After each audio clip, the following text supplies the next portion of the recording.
दरम्यान ही थेट दृश्य सभेच्या ठिकाणची, ज्या ठिकाणी मनोज जरांगे पाटील पोहोचतात, अगदी काही फुटांच्या अंतरावर मनोज जरांगे पाटील आहेत आणि ते स्टेजवर जाऊन आता या सर्व आंदोलकांसोबत चर्चा करणार आहेत। त्यानंतर पुढचा निर्णय घेतला जाईल। त्यामुळे आतापर्यंत मनोज जरांगे पाटील जे म्हणत होते ही अंतिम लढाई आहे, जोपर्यंत आम्हाला आरक्षण मिळत नाही तोपर्यंत मागे फिरणार नाही।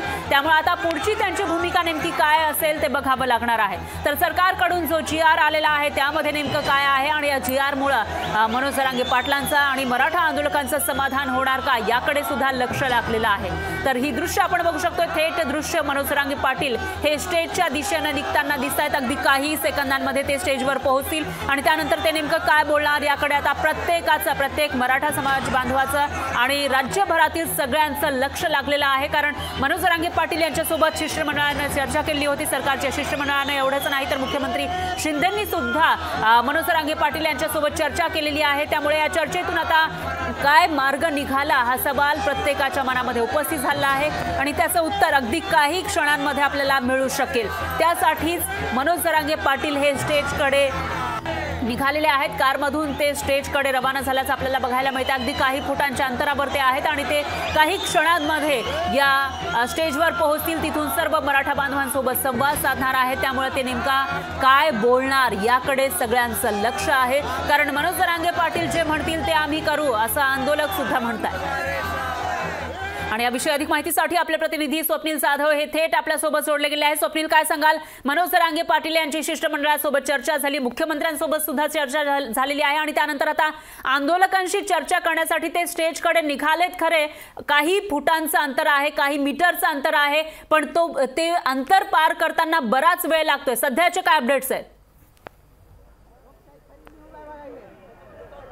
फरक नक्कीच आता मनोज जरांगे पाटील यांची शिष्टमंडळासोबत बैठक झालेली आहे आणि यानंतर आता ते थेट निर्णय आहे जो जाहीरपणे मांडणार आहेत। मात्र त्यापूर्वी आपण जर पाहिलं तर आता वाशीमध्ये ते आहेत, वाशीपासून मुंबई फार दूर नाहीये, मुंबईपर्यंत त्यांचं आंदोलन हे सरकणार होतं। आता शिष्टमंडळासोबत झालेल्या बैठकीनंतर ते नक्की मुंबईकडे जातात की इथूनच मागे जातात हे पाहणं महत्त्वाचं ठरणार आहे। परंतु माझ्यासोबत काही मराठा आंदोलन करते आहेत, त्यांची संवाद साधू खरं तर त्यांना जो निर्णय होईल तो मान्य आहे का, इथून जर मागे जायचं ठरलं तर यांना मान्य आहे का की मराठा आरक्षण घेऊनच मागे जायचं, त्या संदर्भात जाणून घेऊ। जर आज या ठिकाणी तोडगा निघाला नाही तर तुमची पुढची भूमिका काय असेल? परत तुम्ही मागे जाणार की मुंबईच्या दिशेने जाणार? जे पाटील ठरवतील ते।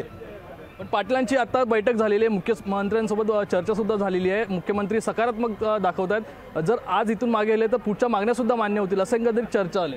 नाही पाटील जोपर्यंत आरक्षण भेटत नाही तोपर्यंत आम्ही इथून हलणार नाहीत आणि पाटील जे निर्णय घेतील ते आम्हाला मान्य आहे। पाटलांनी आंदोलन थांबवलं तर तुम्ही काय करणार?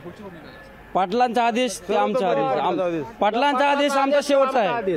जो पाटलांचा आदेश तो आमचा आदेश। पाटील म्हणते तू बांधील ते तोरण आणि सांगेल ते धोरण। पाटील मुंबईकडे जाणार नाही आता असं दिसतंय, इथूनच मागे जातील असं दिसतंय किंवा पाटीलच फक्त मुंबईला जाऊन जे आझाद मैदानावरती जमलेले मराठा आंदोलन करतात त्यांची संवाद साधतील आणि तुम्हाला घरी जायला सांगतील, काय म्हणता तुम्ही? पाटलांनी जो आदेश दिला तो आमच्यासाठी शेवटचा असेल। पाटील जर म्हणले या ठिकाणी मुक्काम करायचा, महिनाभर राहायचं तरी राहणार, पण ज्या मराठा समाजाच्या भावनेला ज्या लोकांनी टिंगल उडवली, ज्या लोकांनी सांगितलं की तुम्ही मुंबईमध्ये येऊ शकत नाहीत, त्यांच्या नाकावर टिचून आणि डंके की चोट पे हा मराठा समाज मुंबईमध्ये दाखल झालेला असेल आणि सर्व संविधान आणि शासकीय कायद्याच्या सर्व नियमांचं पालन करून हा मराठा समाज मनोजदादाच्या एका शब्दावर या ठिकाणी थांबलेला आहे। मनोजदादा म्हणतील ती पूर्व दिशा असेल, आता कसं पाटील म्हणतील तसं। पाटील याच ठिकाणी आंदोलन थांबवण्याची शक्यता आहे, तुमची काय चर्चा आहे? तुम्हाला मुंबईपर्यंत जायचं का इथंच थांबायचं आहे? जोपर्यंत आरक्षणाचा जीआर येत ना तोपर्यंत आम्ही आझाद मैदानावर जाणार आणि तिथं आम्ही अमर म्हणजे पाठिंबा देणार। जोपर्यंत आरक्षण भेटत नाही तोपर्यंत आम्ही जरांगे पाटील जे म्हणतील ते आम्ही ऐकणार। तुम्ही जर त्या ठिकाणी गेले तर गैरसोय होईल, आझाद मैदानावरती गैरसोय होईल, तुम्हाला जागा त्या ठिकाणी पुरणार नाही असं कारण दिलं जात आहे, कसं पाहताय कारणाकडे? आम्ही संभाजीनगरहून आलेलो आहे, आम्ही पूर्ण तयारीने आलेलो आहे। आमच्यासोबत तेल, मीठ, मिरच्या काय असेल, गाडी वगैरे सर्व व्यवस्था करून आलेलो आहे। आम्ही 1 महिना लागला तरी इथं आमची थांबण्याची तयारी करून आलेलो आहे। आम्ही या सरकारच्यामुळे तिकडे मुंबईमध्ये सुद्धा अनेक लोकांना त्रास होऊ शकतो, गर्दी होऊ शकते, या दृष्टीने तुमचं म्हणणं काय? नाही, मुंबईतले लोक म्हणजे ते आमचे भाऊच आहे ना, आम्ही त्यांची कशाला हे करणार आहे, त्यांची सुद्धा आम्ही कदर करू ना। आम्ही हे जे आंदोलन करू राहिलो ना, शांततेच्या मार्गाने करू राहिलो, आम्ही काही कोणाला त्रास देणार नाही, कुठलं काही नाही, आम्ही शांततेच्या मार्गाने आंदोलन करू राहिलो त्याच्यामुळे कुठला त्रास होणार आहे? त्रास आमचा फक्त सरकारलाच जास्त व्हायला लागला. नक्कीच फरक आपण बघितलं तर मनोज जरांगे पाटील जो निर्णय घेईल तो मान्य असेल अशा प्रकारचं या मराठा आंदोलनकर्त्यांचं एकंदरीत म्हणणं आहे. मात्र आता पाटील निर्णय काय देतात याकडेच पाहणं महत्त्वाचं असेल. फरक निश्चितच स्वप्नील पाटील सर्वांशी चर्चा करणार आहेत आणि त्यानंतर निर्णय जाहीर करणार आहे. त्यामुळे पुढे नेमकं काय होणार याकडे सगळ्यांचं लक्ष लागलेलं आहे. दरम्यान काही वेळापूर्वी आपल्याकडे अपडेट आल्या होत्या ते म्हणजे जरांगे पाटील हे अगदी काही अंतरावर आहे स्टेज पासून. तिकडचे काही अपडेट्स मिळालेत का तुम्हाला?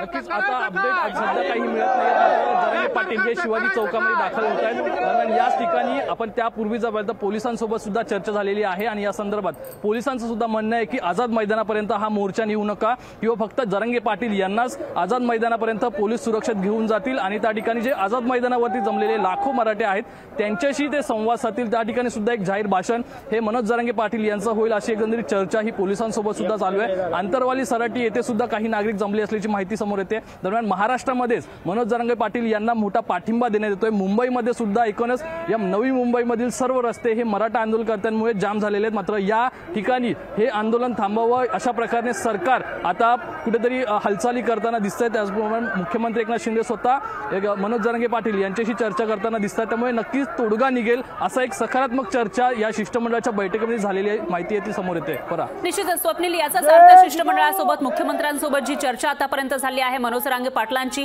ती सकारात्मक झालेली आहे याचाच असा अर्थ आहे.